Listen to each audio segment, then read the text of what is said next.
चलिए भाई, चाय पीने के बाद अब हम लोग अपना काम शुरू करते हैं।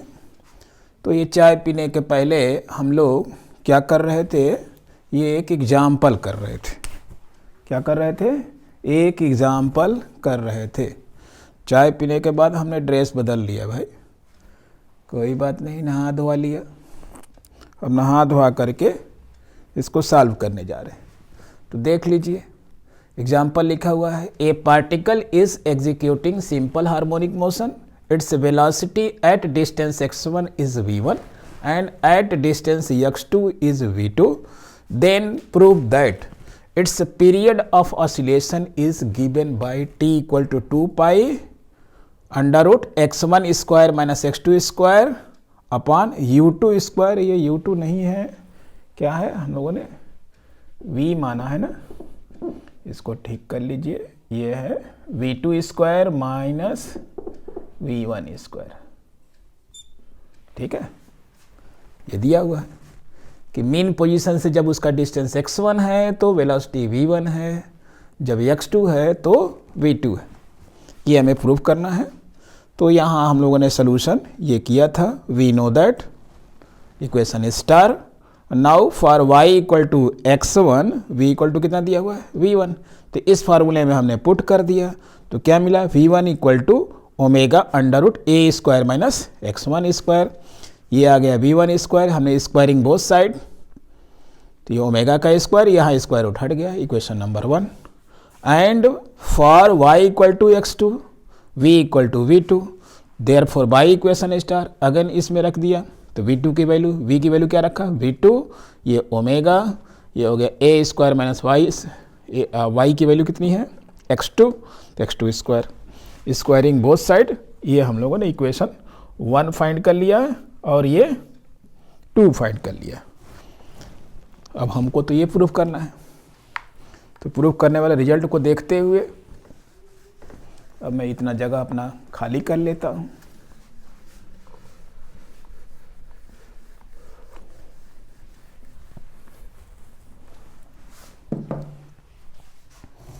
अब रिजल्ट क्या है ये, तो जरा इक्वेशन 1 को बाय इक्वेशन 1 इम्प्लाइज, क्या इम्प्लाइज करेगा, इसको ओपन करिए, v1 स्क्वायर इक्वल टू क्या मिलेगा, ओमेगा स्क्वायर ए स्क्वायर माइनस, ये ओमेगा इधर भी आ जाएगा, माइनस ओमेगा x1 स्क्वायर मिला। इसको हमने ओपन कर दिया। This is equation number 3। 2 implies and 2 implies, equation 2 क्या देगा, इक्वेशन 2 गिव्स, इक्वेशन 2 को देखिए, v2 जहाँ 1 था वहाँ v2 हो गया, क्यों भाई 1 लिख गए, v2 square equal to open करिए ओमेगा स्क्वायर ए square minus omega x2 square, इसको हमने ओपन कर दिया। This is equation number 4। अब जो रिजल्ट लाना है उसको देखिए, हमें क्या चाहिए, v2 का स्क्वायर माइनस v1 का स्क्वायर कब मिलेगा, जब हम इक्वेशन 4 में से 3 को माइनस करेंगे। Now subtracting equation 3 from 4, that is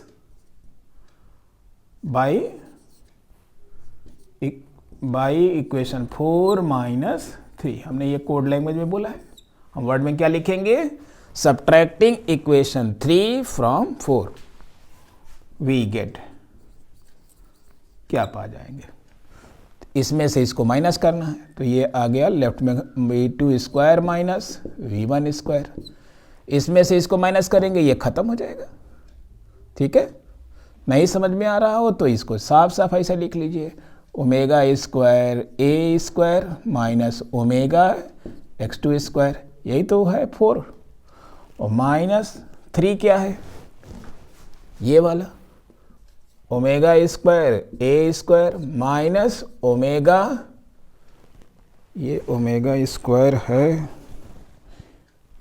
omega square यहाँ भी है, ओमेगा स्क्वायर देखिए यहाँ गलत हो रहा है, ओपन करेंगे तो ये ओमेगा स्क्वायर, ठीक है, ओमेगा स्क्वायर, और ये क्या है x2 स्क्वायर x1 स्क्वायर। ठीक है, पहले हमने यहाँ से लेके यहाँ तक ये लिख लिया और फिर इसका राइट साइड ये वाला लिख लिया। ठीक है,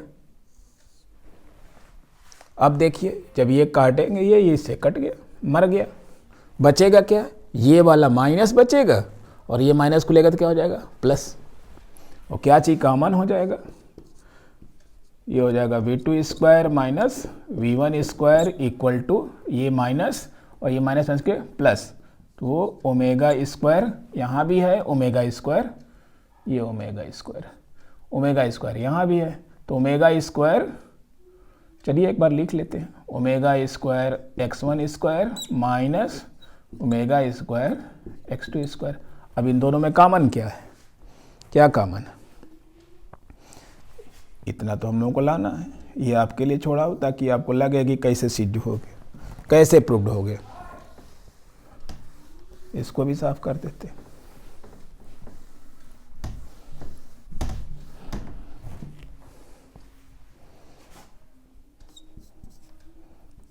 v2 square minus v1 square equal to omega square, common बच जाएगा x1 square minus x2 square.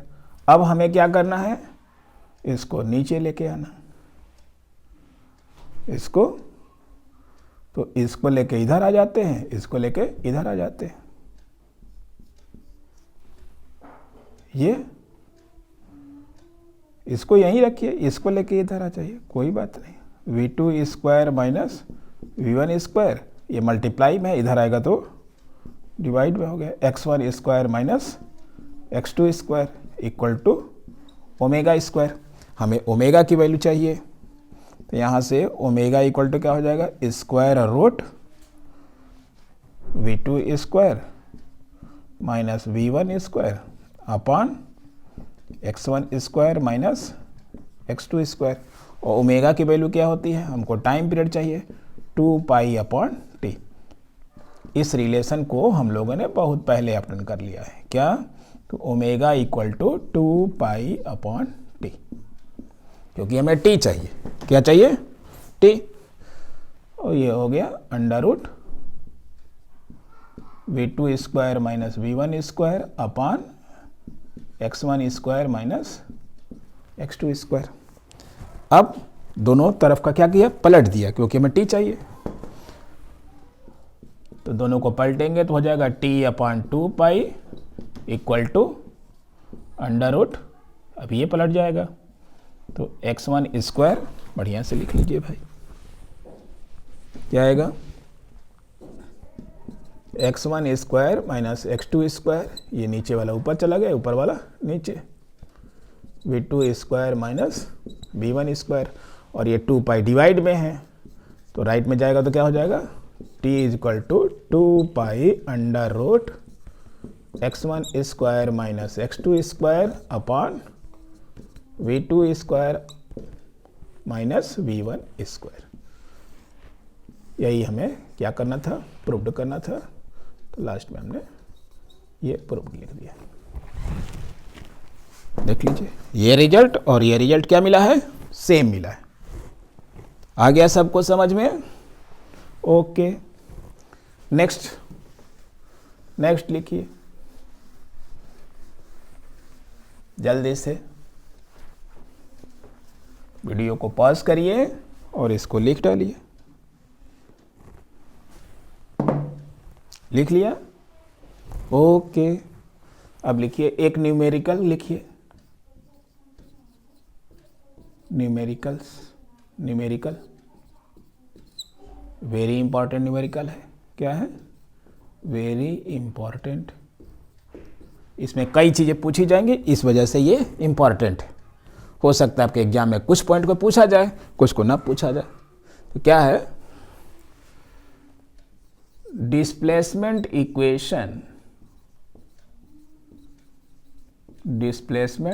Equation of A particle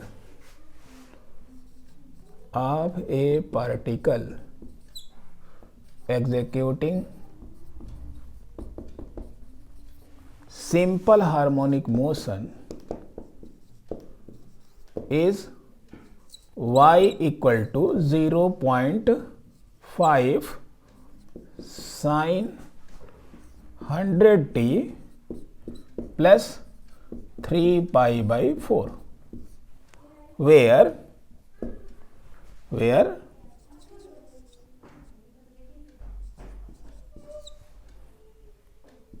y is in meter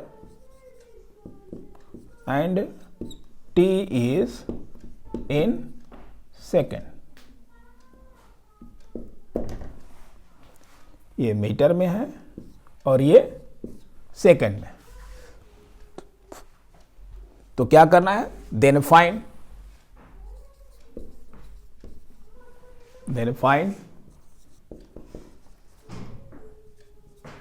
number 1 amplitude. क्या निकालना है? एम्पलीट्यूड। नंबर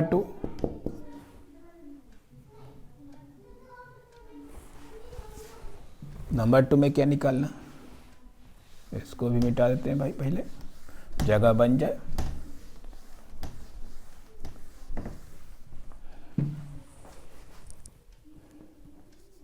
एंगुलर फ्रीक्वेंसी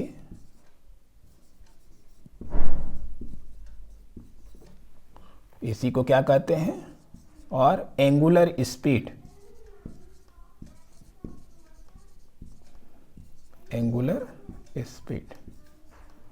चाहे एंगुलर फ्रीक्वेंसी कहा जाए या angular speed कहा जाए, दोनों एक ही बात, दो नाम है। थर्ड पूछा गया है इसकी फ्रीक्वेंसी निकालिए।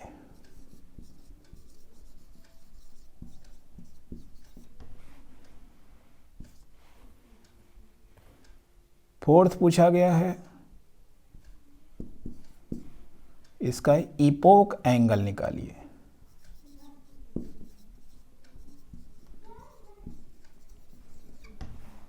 दैट इज, इसको क्या कहते हैं?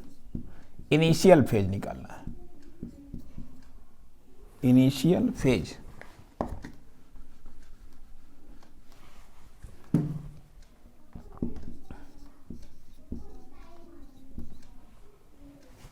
नंबर 5 मैक्सिमम स्पीड निकालना है। Maximum speed. Number 6 maximum acceleration.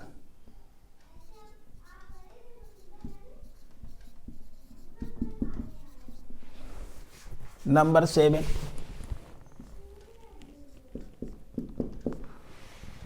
Total energy.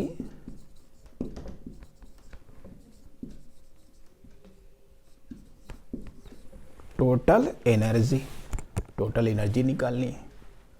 Number 8 क्या निकालना है? Displacement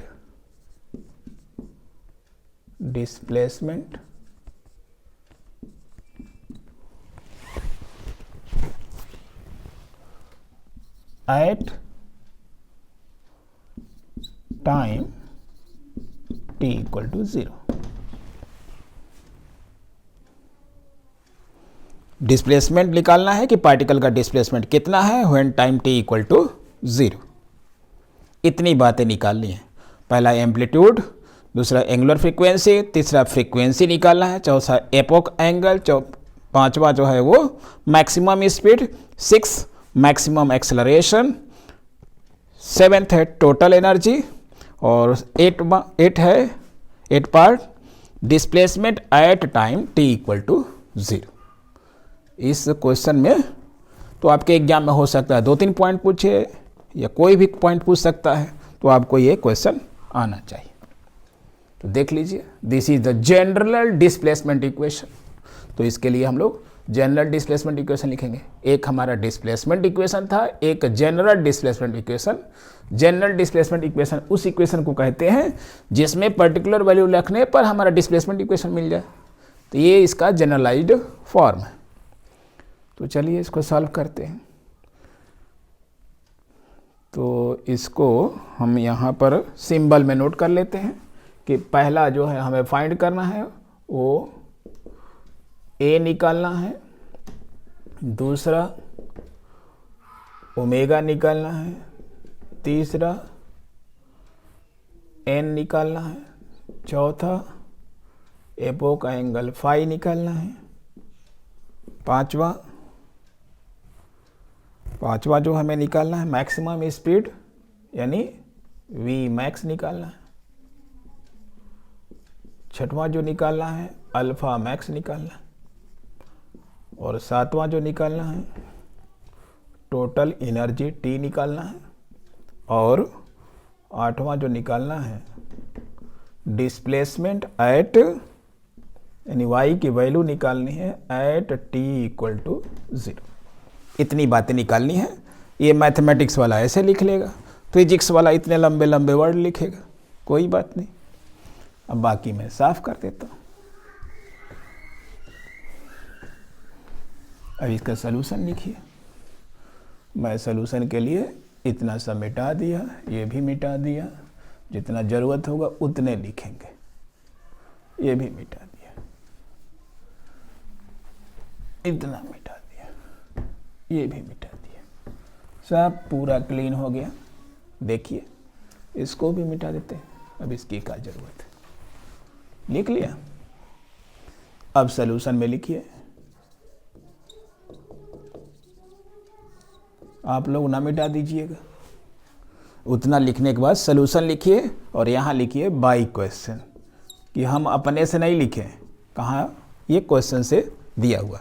by equation displacement equation y equal to 0.5 sine this is equation number 1।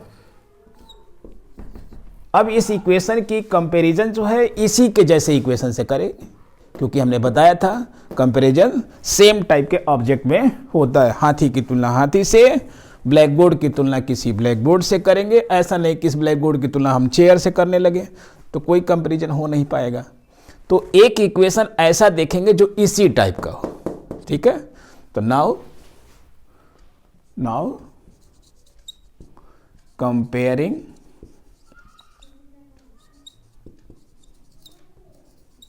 Equation 1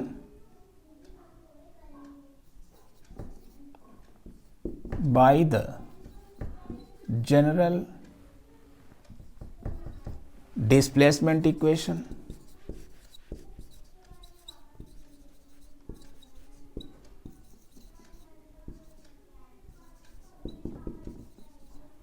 कौन सा होता है? y is equal to a sine omega T plus phi. y is equal to a sine omega T plus phi. ये हो गया equation number 2। इस equation से हम कंपेयर करेंगे।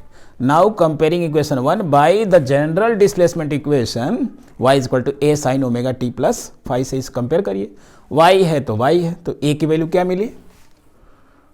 We get a equal to 0.5 और यूनिट देखिए y का क्या दिया हुआ है? मीटर, तो a की भी यूनिट क्या हो जाएगी? मीटर।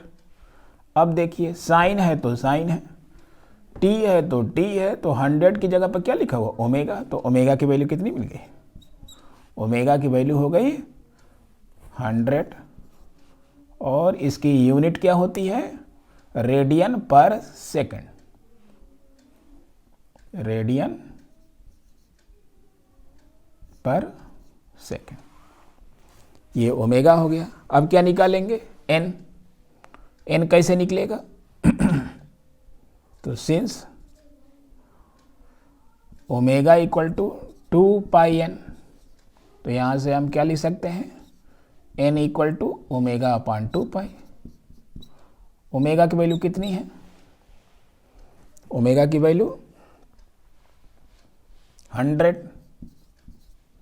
अपान 2 पाई, तो ये 2 से 50 आ गया। कितना आ गया? 50 अपान पाई, और इसकी यूनिट क्या होती है? देयरफॉर n इक्वल टू 15/पाई। इसको इसी फॉर्म में छोड़ दीजिए, कोई दिक्कत नहीं है, और इसकी यूनिट हर्ट्स होती है। तो ए निकल गया, ओमेगा निकल गया, एन निकल गया। अब क्या चाहिए? फाई। तो अब देखिए प्लस है तो प्लस, कभी कभी ये माइनस भी हो सकता है, तो जब माइनस होगा तो हम माइनस लिख के कंपेयर करेंगे। अभी नोट में देंगे कि अगर इक्वेशन इस टाइप का ना होगा, किसी और टाइप का है, तो मैंने बताया था कि सेम तरह के ऑब्जेक्ट की ही कंपैरिजन हो सकता है, डिफरेंट टाइप के नहीं। तो पहले इसको कंप्लीट कर लेते हैं, फिर बताते हैं। n इक्वल टू निकल गया। अब फाई की जगह पर क्या लिखा हुआ? 3π/4। तो यहां डाल दीजिए number first, a equal to number 2 omega, और ये हो गया नंबर 3, नंबर 4। नंबर 4 क्या हो गया? ये phi equal to epoch angle phi.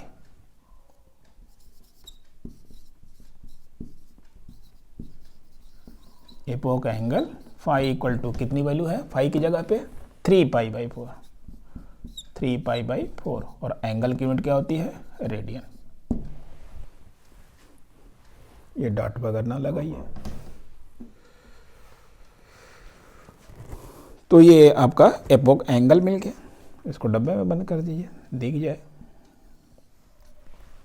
Number 5 में क्या चाहिए? V max. तो वी मैक्स का फार्मूला हम लोग जानते हैं, V max equal to A into omega. A की वैल्यू मिल चुकी है 0.5, ओमेगा की वैल्यू कितनी है? 100। ये 1 0 से डेसिमल मर गया, आ गया ये 50। वेलोसिटी की यूनिट, डिस्टेंस की यूनिट दिया है मीटर, और मीटर पर सेकंड।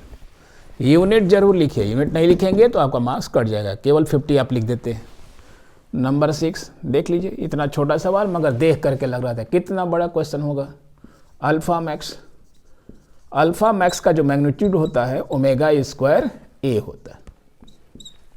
ये क्या है? मैग्नीट्यूड, क्योंकि माइनस होता है, माइनस तो डायरेक्शन को केवल शो करता है, ये केवल हमने मैग्नीट्यूड लिखा है। डायरेक्शन पूछेगा तो ये डिस्प्लेसमेंट के अपोजिट डायरेक्शन में। तो ये क्या हो जाएगा? ओमेगा की वैल्यू कितनी है? 100। तो 100 स्क्वायर, ए की वैल्यू 0.5, ये हो जाएगा 1 के आगे 40 मल्टीप्लाई 0.5। 1 0 से डेसिमल मर गया, और 5 के आगे 3, और इसकी यूनिट कितनी हो जाएगी? मीटर पर सेकंड स्क्वायर। तो ये हमारा हो गया अल्फा मैक्स। अब क्या निकालना है? Total energy. क्या निकालना है? Total energy. वीडियो को पॉज कर लीजिए, लिख लीजिए जल्दी से। लिख लिया? चलिए इसको साफ कर लेते हैं, इसकी तो जरूरत अब है नहीं। इसको साफ कर लेते हैं, इसकी भी जरूरत नहीं है, इतना जगह हमें मिल गया। नंबर 1 2 3 4 5 6 7, 6 हो गया। अब 7 लिखिए। क्या है? Total energy. Total energy. तो टोटल एनर्जी जो है वो सिंपल हार्मोनिक मोशन में रिमेन्स ऑलवेज कांस्टेंट, और ये डिस्प्लेसमेंट पर डिपेंड नहीं करती है। और इसका फार्मूला हम लोगों ने देखा था, T equal to ½ m omega square A square. यहाँ पार्टिकल का मास जो है क्वेश्चन में नहीं दिया हुआ था, तो आप उस क्वेश्चन में कंप्लीट कर लीजिए। Where mass of the particle is 1 gram. कितना? 1 ग्राम। क्वेश्चन में लिख लीजिए। इन क्वेश्चन को कंप्लीट करने के लिए इन question write down mass of the particle is 0.1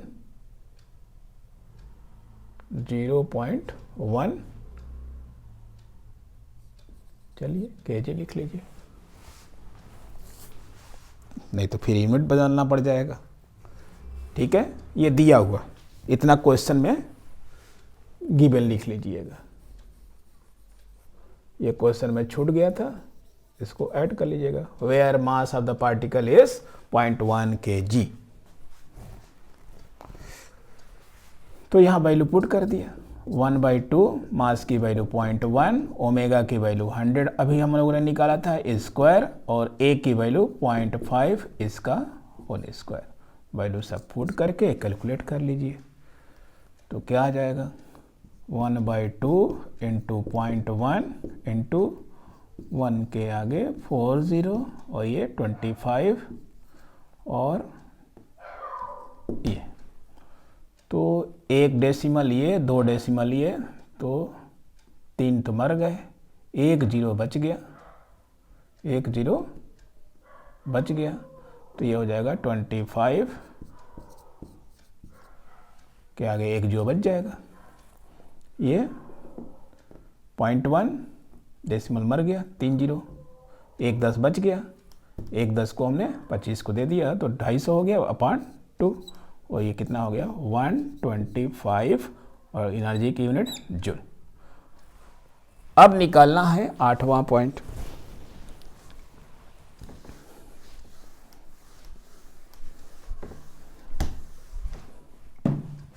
number 8, displacement equation. तो दिया हुआ है since y equal to 0.5 sine 100t plus 3π/4, ये दिया हुआ है। अब हमको निकालना है कि इसका डिस्प्लेसमेंट एनी टाइम t पे है, हमको एट t इक्वल टू 0 निकालता है, t की वैल्यू क्या रखनी है 0। देयरफॉर वैल्यू ऑफ y, इसको कैसे पढ़ते हैं स्क्वायर ब्रैकेट में लिख करके, लेकिन पढ़ते हैं value of y at t equal to 0, यानी डिस्प्लेसमेंट की वैल्यू है व्हेन t इक्वल टू 0। ये मैथमेटिकली लिखा जाता है। पढ़ते कैसे हैं, displacement of y with at t equal to 0।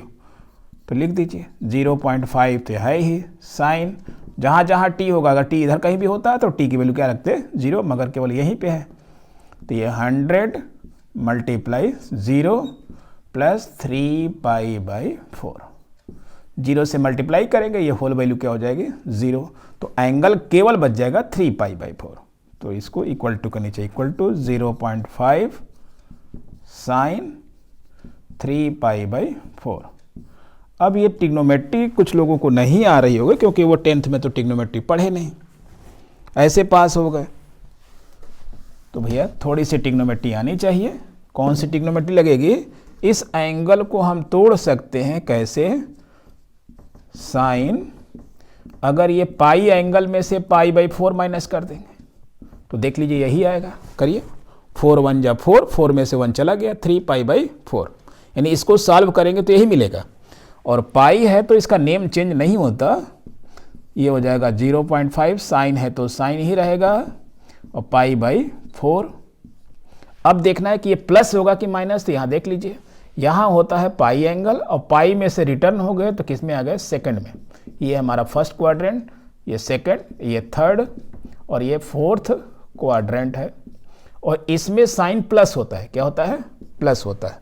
तो ये पाई में से जब π/4 किए तो ये क्या वैल्यू प्लस आएगी, ठीक है। तो इसीलिए हमने यहाँ पर प्लस। तो अब डायरेक्ट फार्मूला याद रखिए कि sine 180 minus theta equal to sine theta. तो यहाँ थीटा की जगह पर क्या है, π/4।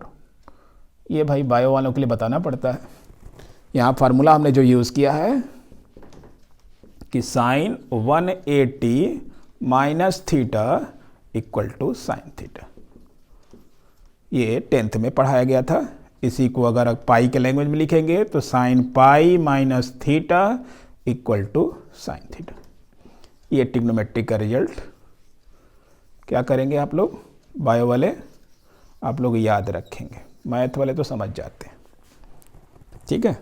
और साइन π/4 की वैल्यू याद होनी चाहिए, कितनी होती है, हाँ देखो मैथ वाले पहले बोल रहे हैं सर जी 1/√2, वेरी गुड। अब ये डिनोमिनेटर में अंडर रूट हो गया, तो इसको अंडर रूट से ऊपर नीचे मल्टीप्लाई कर दिया ताकि ये सीधा हो जाए, अंडर रूट 2 से ऊपर और नीचे, न्यूमरेटर में, तो ये तो ऐसे रह जाएगा। तो 0.5 रूट 2 और ये 2 क्या हो जाएगा, केवल 2 हो जाएगा। और 2 से जब डिवाइड करेंगे 5 को तो ये क्या आ जाएगा 0.25 रूट 2। ये भी अच्छा नहीं लग रहा है तो इसको लिखते हैं 1/4। क्या लिखते हैं 1/4 रूट 2। ठीक है, अब ये भी अच्छा नहीं लग रहा है, अब ये तो अच्छा लगना चाहिए। चलिए इसको क्या लिख सकते हैं 1/, ये अच्छा लग रहा है, और नहीं तो अंदर लेके जाएंगे तो इसको ऐसे लिखेंगे आप 2 और 4 का स्क्वायर करेंगे तो 16 और 2 1 जा 2। लेकिन ये अच्छा लग नहीं रहा, वही वाला अच्छा है, ये 2 8 जा 16। ठीक है, तो क्या चीज निकाल रहे थे, डिस्प्लेसमेंट। तो अच्छा तो नहीं लग रहा है, फिर भी अब क्या करें, लिख देते हैं भाई। कितना आ गया 1 का स्क्वायर रूट 1 और इसको लिखेंगे 4 2 जा 8 यानी 2 रूट 2। हाँ ये कुछ ठीक लग रहा, ये डिस्प्लेसमेंट हो गया इतना मीटर आंसर। ठीक है, प्रूव करने के लिए नहीं बोला है तो कोई यहाँ पर छोड़ सकता है, कोई यहाँ छोड़ सकता है, और जो अच्छा लगेगा वो यहाँ तक छोड़ सकता है। ठीक है, तो ये हमारे 8 पार्ट थे, 8 पार्ट्स थे, वो सबके सब क्या हो गए, सॉल्व हो गए। उम्मीद है आप लोगों को ये समझ में आ गया होगा। तो चलिए इन न्यूमेरिकल के साथ अब हम लोग नेक्स्ट हेडिंग डालने जा रहे हैं कि एक मोशन कराएंगे, किसका, पार्टिकल का मोशन कराएंगे। एक बॉडी है, उसको अर्थ में एक टनल बना देंगे और उसमें ड्रॉप करा देंगे, देखते हैं कि वो कैसा मोशन करता है।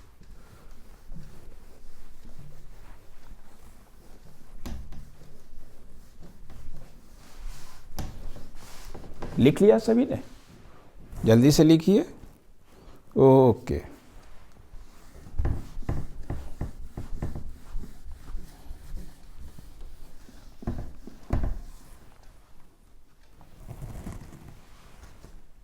हेडिंग डालिए, motion of a body dropped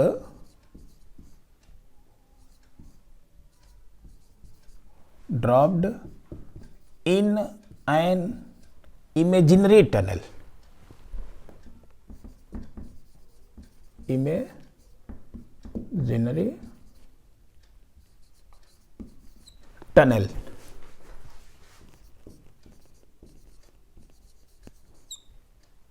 देखना चाहते हैं कि उसका मोशन कैसा होगा। इसी को क्वेश्चन आ सकता है कि prove that if a body is dropped in an imaginary tunnel then prove that its motion will be simple harmonic motion। तो एग्जाम्पल में क्वेश्चन पूछा जा सकता है। तो देखते हैं मोशन कि ये हमारी अर्थ है, क्या है, अर्थ।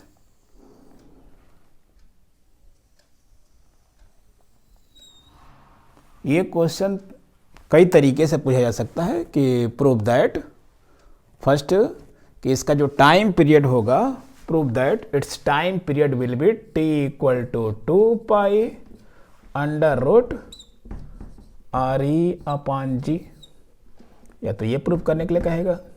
सेकंड कहेगा कि prove that t equal to 3 पैर वाला गजेंद्र दा 3 पाई अपान गजेंद्र दादा।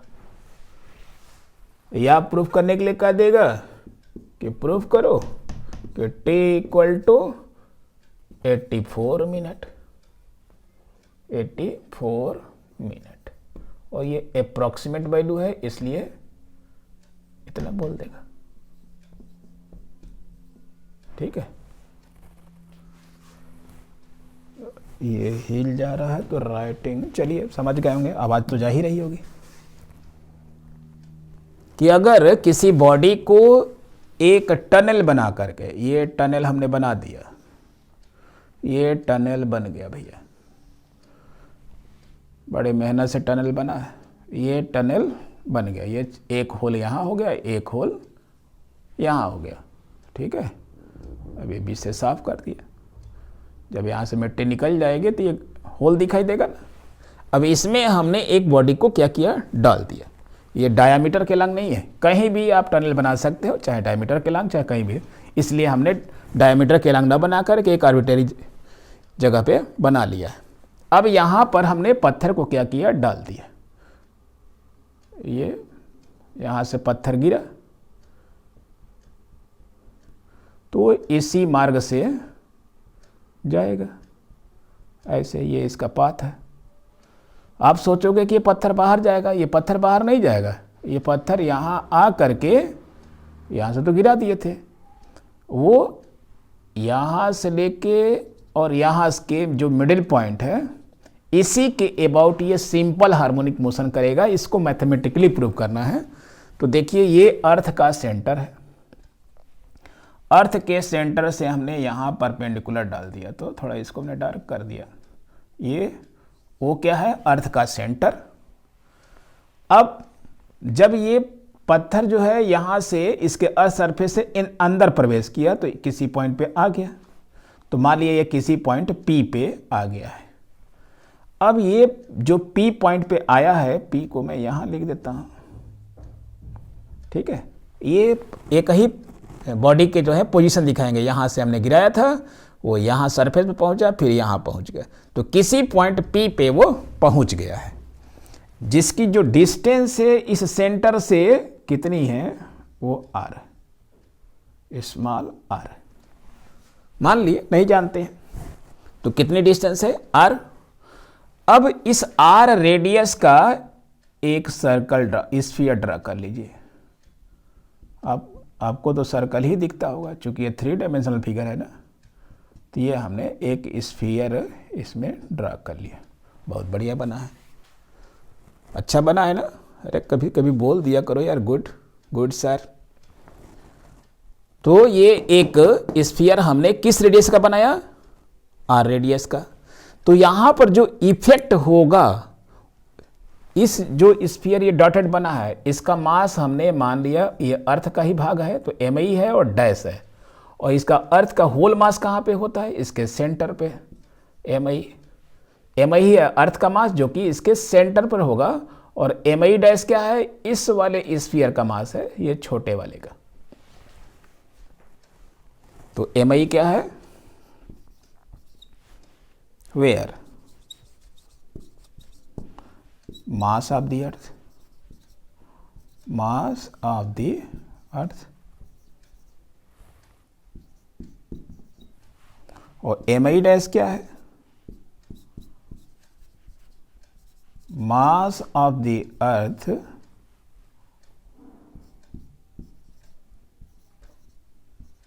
mass of the earth whose radius is small r। Earth के उस स्फीयर का ये मास है जिसका रेडियस कितना है, स्मॉल r है। इसका ये whose radius is capital R ही। यहाँ पूरा कंप्लीट सेंटेंस लिख लीजिए, यहाँ भी whose radius is capital R ही।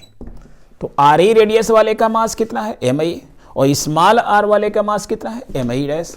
तो यहां पर जो इफेक्ट होगा उस mi डैश का होगा। ये जो बाहरी पोर्शन है, ये इसका इफेक्ट इसके ऊपर नहीं पड़ता, क्योंकि ये स्फीयर के बाहर है। तो अब यहां पर कोई ग्रेविटी होगी, तो मान लेते हैं यहां पर जो ग्रेविटी है वो g डैश है। तो इस g डैश से इस बॉडी का जो मास है मान लिया कि, और स्मॉल m जो है वो बॉडी का मास है। m क्या है, mass of the body, mass of the body, earth का नहीं है, मास ऑफ द बॉडी, जो इस बॉडी को गिराया है उसका मास है। तो यहां पर जो फोर्स एक्ट करेगा वो कितना एक्ट करेगा, तो और इस एंगल को हमने मान लिया, ये वाला एंगल कितना है, वो थीटा। और इस मीन पोजीशन, ये मीन पोजीशन को क्या मान ले, मीन पोजीशन को जी नहीं मानेंगे क्योंकि ये इसमें आया हुआ है। मीन पोजीशन को एम कहीं आया है, एम नहीं आया, तो एम को ही मान लेते हैं, कैपिटल एम को मान लेते हैं। पी है, टी मान लो, कोई दिक्कत नहीं है। ये मीन पोजीशन हम टी मान लेते हैं, टोटल एनर्जी ना समझिएगा। अब मान लिया ये पॉइंट टी, ठीक है। टी क्या है, मीन पोजीशन। तो इस मीन पोजीशन से इस पॉइंट का जो डिस्टेंस है वो हमने क्या मान लिया, वाई। तो किसी टाइम पर इसका डिस्प्लेसमेंट इस मीन पोजीशन से यहां तक कितना है, ये। अब इस पे देखिए फोर्स जो लगेगा इसके डायरेक्शन में, डिस्प्लेसमेंट हमने टी से पी किया, मगर देखिए फोर्स इस पर किधर लगेगा, वो इधर लगेगा। क्यों, क्योंकि ये जो फोर्स, इसका वेट क्या होता है, मास इनटू एक्सेलरेशन। तो यहाँ पर एक्सेलरेशन जो है हमने जी डैश माना था। अगर जी डैश एक्सेलरेशन है और बॉडी का मास एम है, तो कितना फोर्स एक्ट करेगा, मास इनटू ग्रेविटी, ठीक है। जो उसका वेट होता है यही उसका इस पे फोर्स एक्ट करेगा। तो यहाँ पर लिखिए, अब इस फोर्स का दो कंपोनेंट, एक कंपोनेंट जो कि इस टनल के एलांग और एक कंपोनेंट मिलेगा जो कि टनल के परपेंडिकुलर होगा। तो ये टनल के परपेंडिकुलर वाला जो कंपोनेंट होगा इसके रिएक्शन से क्या होगा, कैंसिल हो जाएगा, क्योंकि जैसे ये फोर्स इसको प्रेस करेगा तो एक रिएक्शन मिलेगा। तो ये जो रिएक्शन आर और इस फोर्स का एक कंपोनेंट ये एंगल थीटा है, तो इसके परपेंडिकुलर डायरेक्शन में क्या है, ये इसका परपेंडिकुलर डायरेक्शन है, ठीक है। तो एक कंपोनेंट जो कि M G cos M G sine theta, ये वाला फोर्स क्या हो जाएगा, एम जी साइन थीटा। तो ये एम जी साइन थीटा इस रिएक्शन से क्या होगा, वो कैंसिल हो जाएगा, क्योंकि ये दोनों इक्वल हैं, R equal to M G sine theta, और डायरेक्शन का क्या है, अपोजिट है। They will cancel each other. तो ये आर और क्या है, R equal to M G, since R, ये रिएक्शन आर है, R equal to M G dash, ये डैश है यहां पर की gravity, M G dash sine theta, since R equal to M G sine theta, therefore they will cancel each other.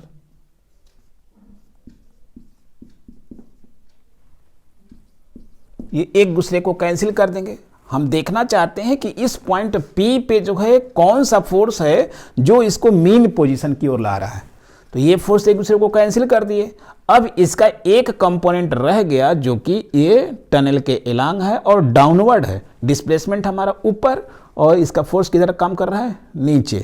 तो therefore and restoring force, ऐसा force जो कि object को रेस्ट में लाता है उसी को क्या बोलते हैं, restoring force. Restoring force acting on body.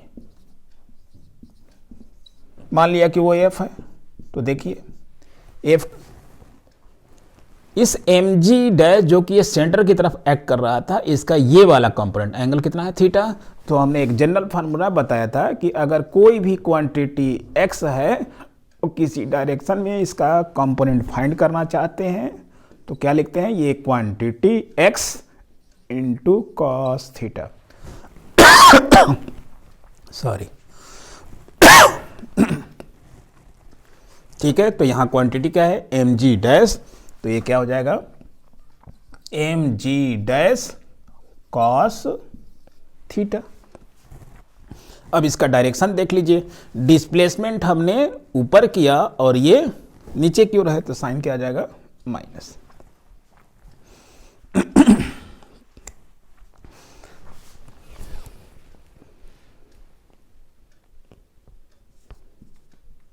यहाँ पर जो लिखा गया है here negative sign,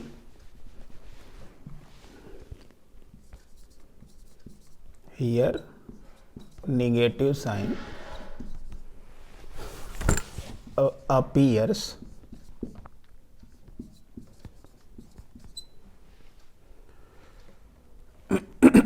since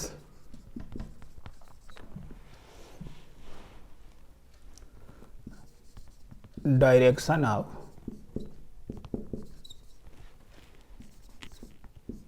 F is opposite to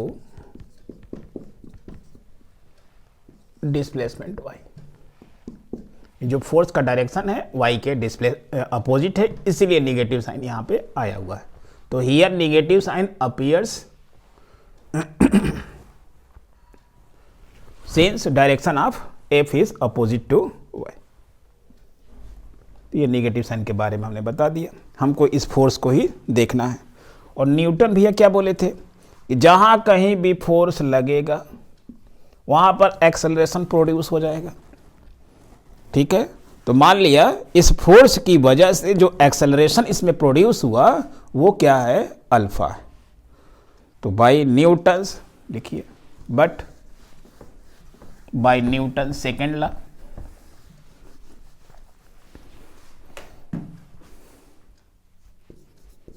bye Newton's second law क्या जानते हैं, force equal to mass into acceleration. इस बॉडी का मास हमने मान लिया था m, और मान लिया कि उसमें एक्सेलरेशन क्या प्रोड्यूस होता है, अल्फा। और f की वैल्यू कितनी निकली है, ये, तो इस f की वैल्यू यहां रख देते हैं। Therefore by one, therefore by one क्या मिल जाएगा, m into alpha equal to minus M G dash cos theta, M G dash cos theta. Writing थोड़ी सी गड़बड़ हो गई थी, इसको ठीक कर देते।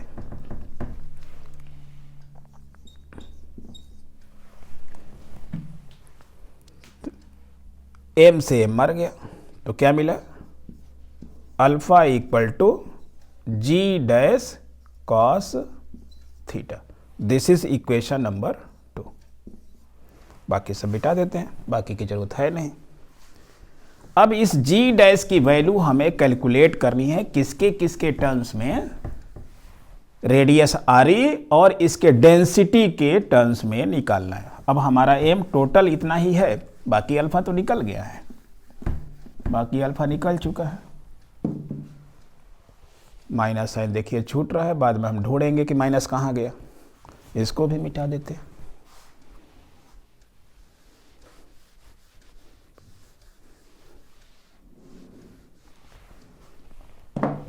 तो मान लिया इस अर्थ की जो डेंसिटी है वो क्या है, d है। तो हम लोग फार्मूला जानते हैं क्या, mass equal to since, now since density equal to होता है मास इंटू वॉल्यूम। तो अगर मास mi लेंगे तो mi वाले का वॉल्यूम लेना पड़ेगा। तो वॉल्यूम का फार्मूला क्या होता है, 4/3 पाई, और रेडियस कितना है, REQ इक्वल टू, यही डेंसिटी इस वाले मास के लिए भी होगी, mi डैश के लिए भी। तो इसके लिए जब फार्मूला लिखेंगे तो डेंसिटी क्या हो जाएगा, mi डैश और 4/3 पाई, और इसका रेडियस क्या हम लोग माना है, r माना है इस छोटे वाले का। तो ये हो गया मास इंटू वॉल्यूम, गड़बड़ फार्मूला लिख रहा, मास इक्वल टू होता है डेंसिटी इंटू वॉल्यूम। ठीक है, ये गलत फार्मूला हो गया है, mass equal to density into volume, ये फार्मूला होता है। डेंसिटी को कहते हैं मास पर यूनिट वॉल्यूम, ये फार्मूला होता है। तो mass equal to density into volume, ठीक कर लीजिए। मास इक्वल टू, मास हो गया me, और डेंसिटी हमने मान लिया d, और इसका वॉल्यूम क्या हो जाएगा 4/3। इसी प्रकार से यहाँ से मिटा दीजिए, ये ठीक नहीं है। एम आई की वैल्यू हो गई डेंसिटी इंटू वॉल्यूम, और एम आई डैश की वैल्यू क्या हो जाएगी डेंसिटी इंटू वॉल्यूम, वॉल्यूम इसका लेंगे एम आई डैश वाले का 4/3 pi R cube. This is equation number 3 और दिस इज इक्वेशन नंबर 4। क्योंकि हमें इस जी डैश की वैल्यू निकालनी है, इसकी ज़रूरत पड़ेगी एम आई और एम आई डैश की, इनके टर्म्स में, और इस डेंसिटी के टर्म्स में, क्योंकि फार्मूले में डेंसिटी आया हुआ। अब एक फार्मूला हम लोग जानते हैं, क्या, स्मॉल जी और कैपिटल जी में रिलेशन से।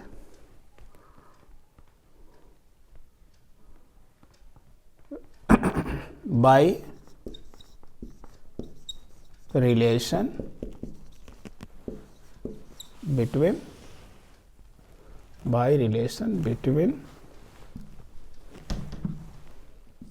Small G and capital G we have. क्या जानते हैं, स्मॉल जी इक्वल टू होता है GME/RE²। तो अगर जी डैश लिखना होगा, यहीं से अगर जी डैश लिखना होगा तो क्या लिखेंगे, जी डैश इक्वल टू जी, और इसका मास MI डैश, और इसका जो रेडियस है कितना है स्मॉलर।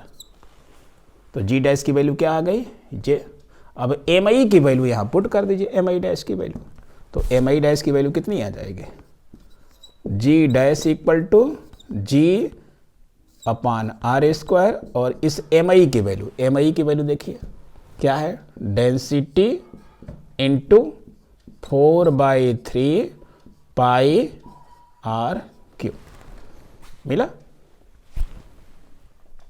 इसी वाले फार्मूले से हमने जी डैश की वैल्यू निकाल ली, क्योंकि जब ये फार्मूला होता है तो जब मास MI, रेडियस उसकी RE, यहाँ पर रेडियस क्या है स्मॉलर MI के लिए।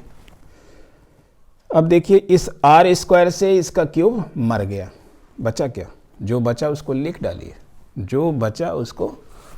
डालिए, और वो वैल्यू यहाँ आके पुट कर देनी है, जी डैश की वैल्यू पुट कर देनी। यहीं पे लिख लेते हैं क्या क्या बचा है। ऊपर में बच गया GD4 पाई, तो ये लिखा 4 पाई GD4 स्मॉल r भी बचा है अपान 3 बचा है। ठीक है, इतना बच गया, इसको लिख लिया। अब इस वैल्यू को, वीडियो को पॉज कर लीजिए और लिख लीजिए जल्दी से। लिख लिया, ओके। अमित पांडे लिख रहे हो ना, जल्दी से लिखो, तुम भी लगता है चाय पीने चले गए थे।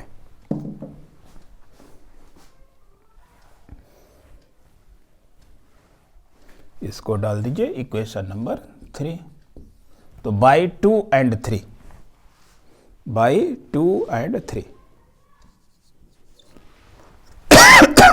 यहाँ नहीं लिखेंगे फिर जगह कमी हो जाएगी। बाई 2 and 3 वी गेट, क्या पाएंगे, alpha equal to minus G dash की वैल्यू कितनी आई है 4 pi GD/R upon 3 into cos theta. और कॉस थीटा की वैल्यू देखिए, ये हमारा एक राइट एंगल ट्रायंगल है। कैसा है, यहाँ से हमने परपेंडिकुलर ड्रॉ किया था। तो इस राइट एंगल ट्रायंगल में देखिए ये एंगल है, तो एंगल के सामने क्या होता है परपेंडिकुलर। ये हाइपोटेनियस हो गया, तो क्या हो गया ये बेस। तो cos theta equal to, in figure देख सकते हैं, in figure cos theta equal to base की वैल्यू कितनी है y, और हाइपोटेनियस कितना है स्मॉल r, है कि नहीं। तो कॉस थीटा की वैल्यू यहाँ रख दो भाई। Imply that alpha equal to minus 4 pi GD/R upon 3, और कॉस थीटा की वैल्यू कितनी है y/r। आर। ये यहाँ पर डाल दीजिए इक्वेशन स्टार, कुछ इक्वेशन नहीं है तो एक स्टार इक्वेशन डाल दिया। तो ये वैल्यू जो रखे हैं यहाँ पर लिख दीजिए कि गुरुजी ये बाई स्टार इक्वेशन से हमने लिखा है, लिख दिया। ओके, तो देखिए ये आर से मर गया बेचारा, ये जो अननोन चीज आया हुआ था वो मर गया। अब हमारे काम की सारी चीज बच गई है। Alpha equal to minus 4 pi g d upon 3 और ये बाहर y।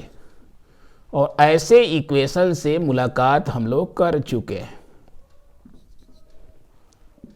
कि ये जो एक्सेलरेशन बॉडी में प्रोड्यूस हुआ that is proportional to y and it is directed opposite to displacement. तो ये कैसा मोशन हो गया, यहीं से imply that alpha is proportional to minus y। तो अगर किसी मोशन में एक्सेलरेशन प्रोड्यूस हो और वो डिस्प्लेसमेंट के डायरेक्टली प्रोपोर्शनल हो और उसका डायरेक्शन डिस्प्लेसमेंट के अपोजिट हो तो मोशन कैसा हो जाता है।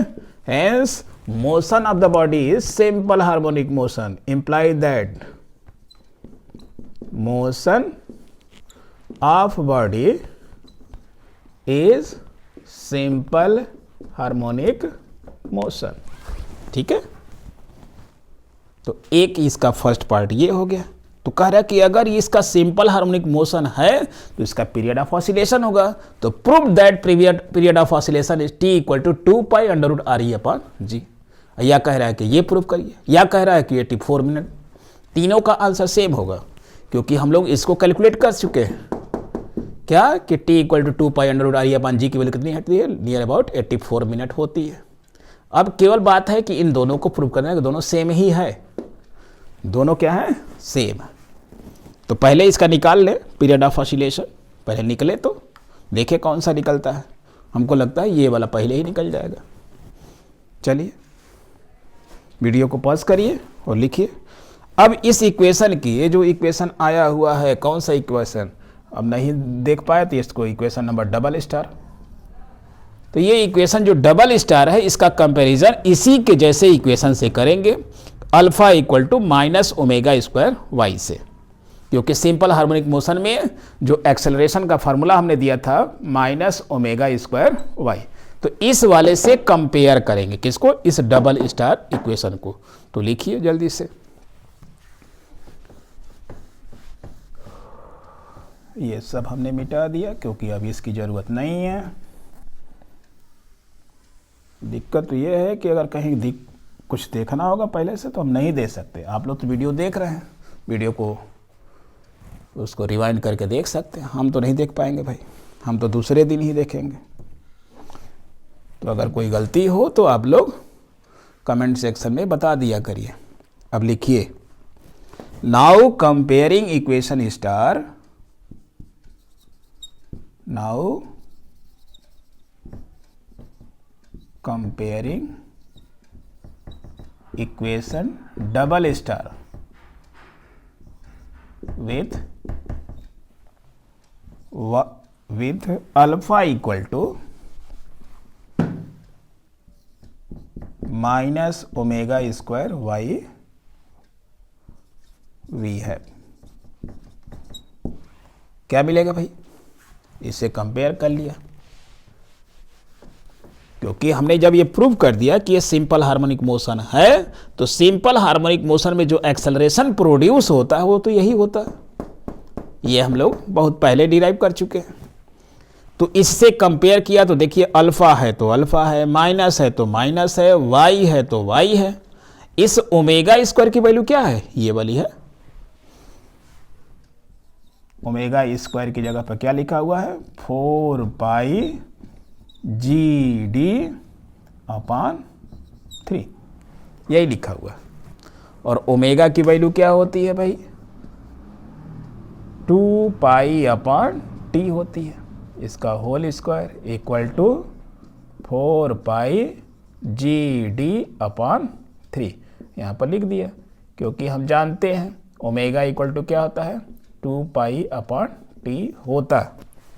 होता है कि नहीं होता? इसको भी मिटा दिया। अब तो रिजल्ट ही लाना है केवल। ये सब भी साफ कर दिया, इसकी भी जरूरत नहीं है।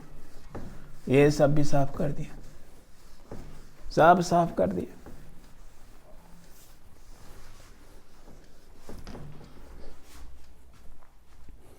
ठीक है,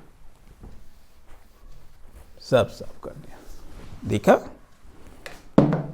अब इसका स्क्वायर करिए तो क्या रिजल्ट आएगा? इम्प्लाई दैट, इस वाले के बाद आप कहाँ आ जाएंगे? ये, तो ये हो जाएगा 4 pi square T square equal to 4 pi g d upon 3। कुछ मरा? 4 से 4 मर गया, इस पाई से इसका स्क्वायर मर गया ना। अब ये टी स्क्वायर दोनों को पलट दीजिए तो क्या आ जाएगा? T square upon pi equal to, ये भी पलट जाएगा, 3 अपॉन जी डी। ये पाई यहाँ चला गया तो क्या मिल गया? टी स्क्वायर बराबर 3 पाई जी डी। तो therefore period of oscillation T equal to square root 3 pi upon g d. तो ये जो फार्मूला हम लोग ढूंढ रहे थे, ये वाला, ये प्रूव्ड हो गया। क्या हो गया? प्रूव्ड हो गया। तो जब किसी बॉडी को किसी टनल के में डाल देंगे तो वो सिंपल हार्मोनिक मोशन करेगा। उसका period of oscillation T is given by the formula √3 pi upon g D. ये गजेंद्र दा नहीं है, यूनिवर्सल ग्रेविटेशनल कांस्टेंट, और ये है डेंसिटी ऑफ अर्थ। अब हमें प्रूफ करना है कि ये वाला जो फार्मूला है वो इसमें कन्वर्ट होगा, तो हमें इस जी की वैल्यू और डी की रखनी पड़ेगी।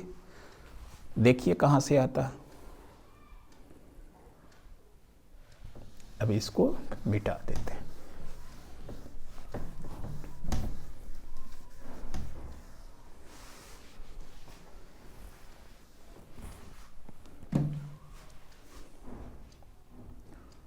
ये यहां से सेकंड पार्ट क्या जानते हैं? Since small g equal to G M E upon R E square. तो यहाँ से जी इक्वल टू जी को तो रखना है। मास की वैल्यू देखिए, मास इक्वल टू क्या होता है? Density into volume, density into volume 4/3 pi R E cube. Mass equal to क्या होता है? Density into volume. अभी निकाला था इसके ऊपर, और ये हो गया आर ई। स्मॉल जी और कैपिटल जी में रिलेशन से जानते हैं। यहां हमने केवल एम ई की वैल्यू पुट किया है। Since mass of earth equal to क्या होता है?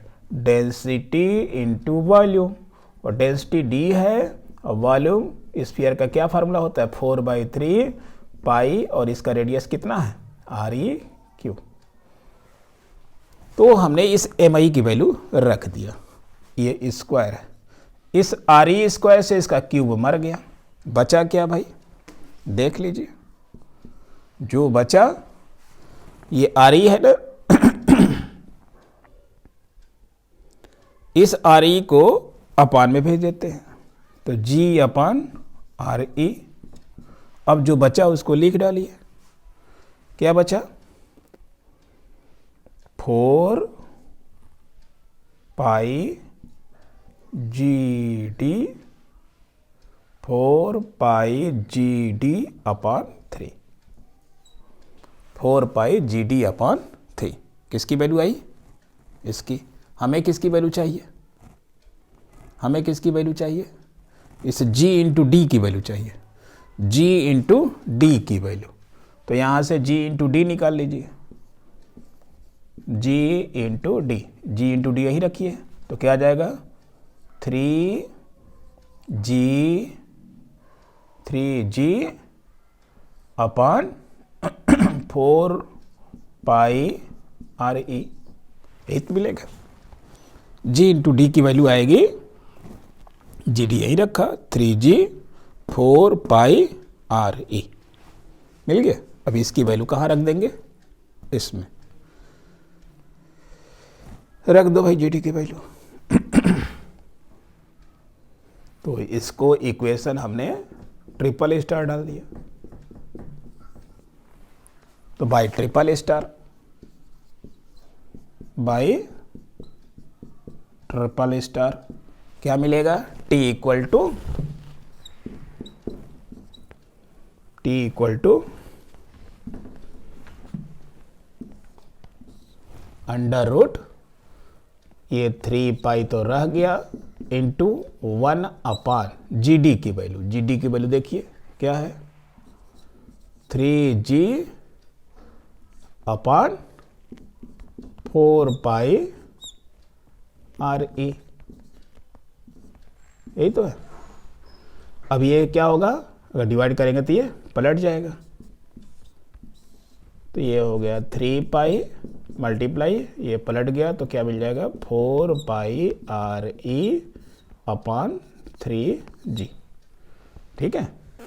क्योंकि 1 में इस फ्रैक्शन से जब डिवाइड करेंगे तो ये पलट जाएगा। अब 3 से 3 मर गया, 3 से 3 मर गया, और ये पाई पाई पाई स्क्वायर हो गया, तो क्या मिला, स्क्वायर रूट में 4 पाई स्क्वायर आर ई अपान जी, और 4 का स्क्वायर रूट 2 पाई स्क्वायर का पाई, और ये क्या मिल गया, आर ई अपान जी। और आर ई की वैल्यू जब हमने आर ई और जी की वैल्यू पुट किया था तो इसी की वैल्यू कितनी आई थी, इसी की वैल्यू कितनी आई थी, 84.4 मिनट। इसका कैलकुलेशन हम लोग पिछले लेक्चर्स में कर चुके हैं, जो लोग वीडियो नहीं देखे हैं इसको देख लेंगे, कितना आता है, 84.4 मिनट, ठीक है। तो ये आंसर भी हो गया, ये वाला भी हो गया, और इस प्रकार से ये जो भी पूछा जाए, अगर ये पूछा जाता है तो यहाँ तक तो आ ही गया। इसके बाद इस वैल्यू को पुट कर देंगे तो ये हमारा मिल गया 2 पाई आर ई अपान जी, तो फर्स्ट रिजल्ट भी हो गया। और इसमें जब वैल्यू को पुट कर दिया तो t इक्वल टू 84 मिनट, ये कैलकुलेशन हम लोग कर चुके हैं। और मैं करेक्शन भी कराया था ये वाला कि 8 में 7 से डिवाइड किया तो क्या आया था, 1.14 आया था, और इसी की वैल्यू हमने पुट कर दिया था क्या, 1.41, जिसकी वजह से आंसर क्या हो गया था, गलत। मगर आप लोग जब ये वाली वैल्यू पुट करेंगे, कौन वाली, ये वाली, तो आंसर आपका सही आ जाएगा। और कितना आएगा, 84.4 मिनट। और इसी के साथ ये लेक्चर यहीं समाप्त होता है। Thank you.